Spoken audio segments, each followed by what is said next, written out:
أعوذ بالله من الشيطان الرجيم بسم الله الرحمن الرحيم ولبثوا في كهفهم 300 سنين وازدادوا تسعا قل الله أعلم بما لبثوا له غيب السماوات والأرض أبصر به وأسمع ما لهم من دونه من ولي ولا يشرك في حكمه أحدا. یہ سورہ کہف کی آیت نمبر 25 اور آیت نمبر 26 تلاوت کی گئی ہے، اور ترجمہ ان آیات کا یہ ہے: اور وہ اپنے غار میں 300 سال رہے اور 9 سال مزید. کہہ دیجئے اللہ ہی خوب جانتا ہے جتنی مدت وہ رہے، آسمانوں اور زمین کے سب پوشیدہ احوال اسی کو معلوم ہیں. کیا خوب ہے وہ دیکھنے والا اور سننے والا. زمین و آسمان کی مخلوقات کا کوئی خبرگیر اس کے سوا نہیں، اور وہ اپنے اختیار میں کسی کو شریک نہیں کرتا. یہ جو جملہ ہے کہ وہ اپنے غار میں 300 سال رہے اور مزید 9 سال اور، اس میں مفسرین کا اختلاف رہا ہے. اس مفہوم کی تعین میں بعض مفسرین کی رائے یہ ہے کہ آیت نمبر 22 سے جو جملہ شروع ہوا تھا، جملہ معترضہ، وہ یہاں آیت نمبر 24 پر ختم ہوا ہے. یہ آیت اسی جملے کا ایک حصہ ہے، یعنی آدمی بات کہتے کہتے کوئی درمیان میں کوئی بات کہہ دیتا ہے، اسے جملہ معترضہ کہتے ہیں.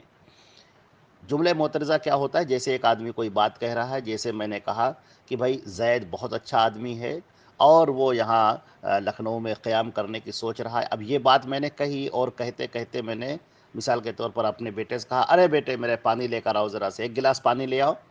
اب یہ بات ہم نے اس سے کہی اور پھر آگے والی بات شروع ہو گئی کہ وہ لکھنؤ میں قیام کرنے کو سوچ رہا ہے اور اس کے لیے وہ اپنے دوستوں سے رابطہ کر رہا ہے. تو یہ جو درمیان میں بیچ کا جو جملہ آ گیا کہ جاؤ بیٹے پانی لے آؤ، تو یہ جملہ، اس کو جملہ معترضہ کہتے ہیں، یعنی بیچ میں ایک بات آ گئی، ورنہ جو سلسلہ کلام چل رہا تھا، جو بات چل رہی تھی، وہ اس کے آگے شروع ہو گئی. تو اب یہ کہتے ہیں کہ سلسلہ عبارت یوں چل رہی تھی کہ کچھ لوگ کہیں گے کہ وہ 3 تھے اور چوتھا ان کا کتا تھا. اب یہ پوری بات آئی، اب اس کے بیچ میں جملہ معترضہ آ گیا، بیچ میں بہت ساری باتیں آئیں اور اب پھر وہیں سے بات شروع ہو گئی. اور کچھ لوگ کہتے ہیں کہ وہ اپنے غار میں 300 سال رہے اور بعض لوگ اس مدت کے شمار میں 9 سال اور بڑھ گئے. تو اب یہ معلوم ہوا کہ پھر یہ جملہ جو ہے، یہ جو پورا ہے، اس کا مطلب یہ ہوا کہ یہ 309 سال کا جو قول ہے وہ انہی لوگوں کے اقوال میں ہے جو اصحاب کہف کی تعداد میں اختلاف کر رہے ہیں، اور انہیں اس کی حتمی تعداد کا کوئی علم نہیں ہے، یعنی صحیح تعداد کیا تھی وہ کوئی نہیں جانتا. اس طرح انہیں اس بات کا بھی علم نہیں ہے کہ اصحاب کہف غار میں کتنے سال رہے. اور اصحاب کہف کی تعداد کے بارے میں بھی اللہ تعالیٰ نے فرمایا کہ اے پیغمبر آپ کہہ دیجئے کہ میرا رب ان کی تعداد کو خوب جانتا ہے. اور یہاں بھی یہ فرمایا گیا کہ یہی لوگ غار میں قیام کی مدت کے بارے میں اختلاف کر رہے ہیں. آپ صلی اللہ علیہ وسلم انہیں کہہ دیجئے کہ اللہ تعالیٰ ان کی مدت قیام کو خوب جانتا ہے. مقصد اس کا کیا ہے؟ مقصد یہ ہے کہ یہ لوگوں کے قول کی حکایت ہے، اللہ کا اپنا قول نہیں ہے.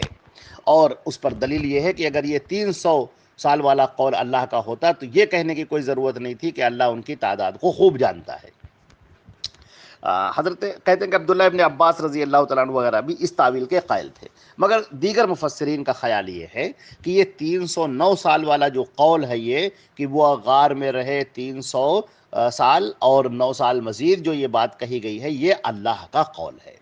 اور یہ مدت خود اللہ جل جلالہ جل شانہ نے بیان فرمائی ہے. اچھا، قرآن کی جو ترتیب ہے، اس کا جو نظم ہے، جو نسق ہے، اس سے بھی یہی بات پتہ چلتی ہے. علامہ ابن کثیر رحمۃ اللہ علیہ نے اسی کو جمہور مفسرین سلف اور خلف سب کا قول یہی قرار دیا ہے کہ یہی قول ہے کہ یہ اللہ کا قول ہے.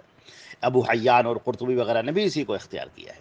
اچھا، اب یہ بات کہ اگر یہ قول اللہ رب العزت کا ہے تو پھر یہ مطلب یہ کیوں کہا جا رہا ہے کہ اللہ ہی ان کی مدت قیام کو بہتر جانتا ہے؟ تو اس کی بات یہ ہے کہ تمام مفسرین کہتے یہ ہیں کہ یہ دونوں جملے اللہ تعالیٰ کا حق کلام ہیں. پہلے بات میں یہ ہے کہ یہ حقیقت کا بیان ہے، اور دوسرے میں یہ کہ اختلاف کرنے والوں کو تنبیہ ہے. اور اس میں یہ بھی ہے کہ اس وقت جب وہ بیدار ہوئے اس وقت ان کی مدت یہ تھی، لیکن اب اس وقت سے لے کر آج تک کتنے سال بیت گئے ہیں، کتنے ہو گئے، اس کی صحیح تعداد اللہ کے علاوہ کسی کو نہیں معلوم ہے. اچھا، اب سوال یہ ہوتا ہے کہ یہاں پر قرآن پاک میں یہ 9 سال کیوں الگ سے کہا، یعنی 300 سال اور پھر 9 سال، یہ الگ سے بات کیوں کہی گئی؟ تو یہاں ایک سوال ہے کہ قرآن پاک میں جو اصحاب کہف کی مدت بیان کی گئی 300 سال اور اس کے بعد 9 کا جو اضافہ کیا، تو مفسرین اس کا جواب یہ دیتے ہیں کہ یہود اور نصارہ جو تھے وہ چونکہ شمسی سال کا رواج تھا، یعنی ان کے یہاں عیسوی سال چلا کرتا تھا، یہی جیسے ہم لوگ کے یہاں یہ جنوری فروری دسمبر وغیرہ چلتا ہے، اس کو عیسوی کہتے ہیں، جنوری فروری سے لے کر دسمبر تک یہ جو سال ہوتے ہیں اس کو شمسی سال کہتے ہیں یا اس کو عیسوی سال کہتے ہیں۔ تو یہود اور نصارہ کے ہاں چونکہ شمسی سال کا رواج تھا تو اس حساب سے 300 سال بن رہے تھے، اور اسلام میں چونکہ قمری سال کا رواج ہے، ہمارے یہاں محرم سفر وغیرہ چلا کرتا ہے اور یہ چاند کے اعتبار سے اس سال متعین کیا جاتا ہے، اور جو قمری جو چاند کے حساب سے ہر 100 سال پر 3 سال کا اضافہ ہو جاتا ہے۔ تو اس لحاظ سے دیکھا جائے تو 300 سال جو شمسی ہیں، یعنی سورج کے لحاظ سے جو ہیں وہ 300 سال شمسی پر قمری سال کے حساب سے 9 سال زیادہ ہو گئے۔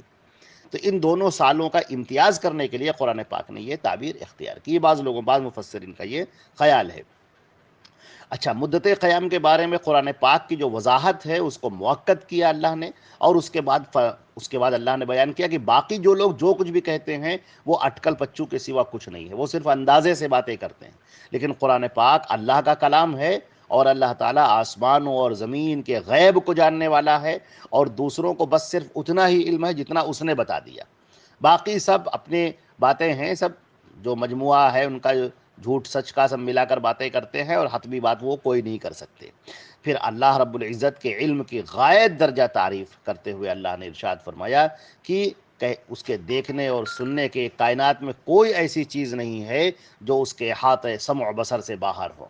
جس طرح وہ اپنے سننے میں اور دیکھنے میں لا انتہا ہے، لا محدود ہے، اسی طرح اس کی تمام قوتیں بے مثال ہیں، وہ ہر چیز سے واقف ہے، اس لیے اسے اس بات کی کوئی ضرورت نہیں کہ کوئی دوسرا اس کے پاس سفارش کرے، اور اس طرح وہ اپنی طاقت میں بے پناہ ہے، کسی کے مجال نہیں کہ اس کے مقابلے میں کوئی کسی کی مدد کر سکے، اور اسی طرح اس کو کوئی ضرورت نہیں ہے کہ اس کے اپنے معاملات میں کوئی آ کر اس میں شریک ہو جائے، اس کی کوئی ضرورت نہیں ہے۔ لہذا فرمایا کہ اب سے وہ خوب دیکھنے والا ہے، خوب جاننے والا ہے، اور اس کے علاوہ کوئی کسی کا ولی نہیں ہے۔ ولی کہتے ہیں کسی کے قریبی دوست کو جو اس کی فکر کرنے والا ہو، اس کا خیال رکھنے والا ہو اور اس کی پرواہ کرنے والا ہو، تو اللہ کے علاوہ یہ کوئی نہیں ہے۔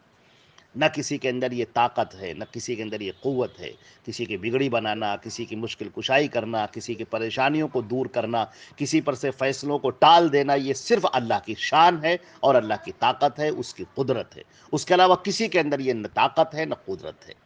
اسی طرح اللہ نے فرمایا کہ اس کے جو فیصلے ہوتے ہیں ان فیصلوں میں وہ کسی کو شریک نہیں کرتا۔ ایسا نہیں ہے کہ اللہ نے جب فیصلہ کر دیا تو کوئی دوسرا آوے اور اس فیصلے کے اندر شریک ہو جائے، ایسا بالکل نہیں ہے۔ اللہ کے فیصلے اس کے اپنے ہوتے ہیں اور اس کے اندر کوئی شریک نہیں ہوتا۔ لہٰذا تمہارے اے انسانوں، تمہارے اوپر جو بھی پریشانی آئے، جو بھی مصیبت آئے، اس کے لیے صرف ایک اللہ کو پکارو، اس کو آواز دو۔ تمہاری زندگی بنانے والا، تمہارا مستقبل بنانے والا، تمہاری آخرت بنانے والا، تمہارے کام آنے والا اور تمہارے کاموں کو بنانے والا اور بگڑی ہوئی چیزوں کو صحیح کرنے والا، وہ صرف ایک اللہ ہے۔ لا راد لقضائہ الا ہو، اس کے فیصلوں کو ٹالنے والا سوائے اس کے کوئی اور دوسرا نہیں ہے۔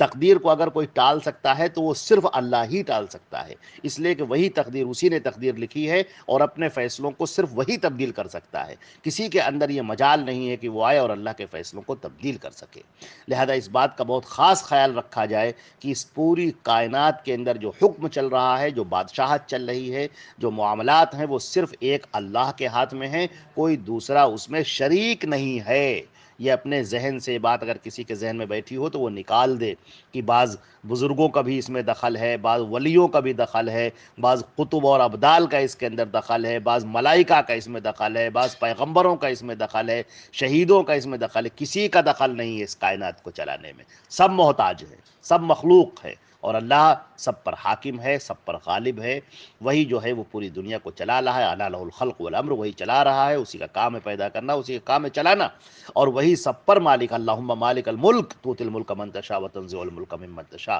آپ کہہ دیے شہنشاہوں کے شہنشاہ، آپ جس کو چاہتے ہیں ملک اور حکومت دیتے ہیں اور جس سے چاہتے ہیں چھین لیتے ہیں، جس کو چاہتے ہیں عزت دیتے ہیں اور جس کو چاہتے ہیں ذلیل کر دیتے ہیں۔ بیدیک الخیر، آپ ہی کے ہاتھ میں خیر ہے۔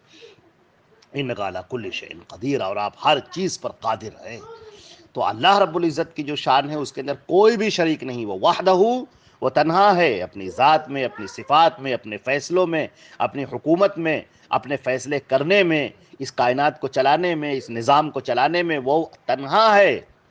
اور اس کا کوئی شریک نہیں، لا شریک لہ، کوئی بھی شریک نہیں، اور کسی کے اندر یہ قوت ہی نہیں کہ وہ شریک بن سکے۔ ولا یشرک فی حکمہ احدا، کوئی بھی، احدن کا لفظ یہ نکرہ کا لفظ ہے، وہ اپنے اختیار میں کسی کو شریک نہیں کرتا، اپنی حکومت کے چلانے میں کسی کو شریک نہیں کرتا، اس دنیا کو، کائنات کو چلانے میں وہ کسی کو شریک نہیں کرتا، لہذا احدن نکرہ کا لفظ ہے، اس کے اندر کوئی بھی نہیں ہے، کوئی بھی نہیں، اور حکم ہی کہتے ہیں چلانے کو، یہ پوری جو اختیار ہے اس کا، جو اس کی تدبیر ہے اس کی، جو تنظیم ہے اس کی، جو تنظیم ملک ہے اس پوری دنیا کو چلانے، یہ پوری دنیا کو چلانے کا اور پوری دنیا کے نظام کو برپا کرنے کا، اس معاملات میں کوئی بھی شریک نہیں ہے، لہذا تمام انسان اور جنات اور کل مخلوقات سب اللہ کے محتاج ہیں، لہذا اسی سے طلب کریں، اسی سے مانگیں، وہی مشکل کشا ہے، اور وہی فیصلوں کو کرنے والا ہے، اور وہی بگڑی کو بنانے والا ہے، اور وہی فیصلوں کو بدلنے والا ہے، اور وہی تقدیر کو بدلنے والا ہے، وہی مستقبل کو بدلنے والا ہے، وہی سب کچھ عطا کرنے والا ہے، اور وہ روک لے تو کوئی دینے والا نہیں ہے، لہذا ساری امیدیں اسی سے وابستہ ہونی چاہیے۔ والسلام علیکم ورحمۃ اللہ وبرکاتہ۔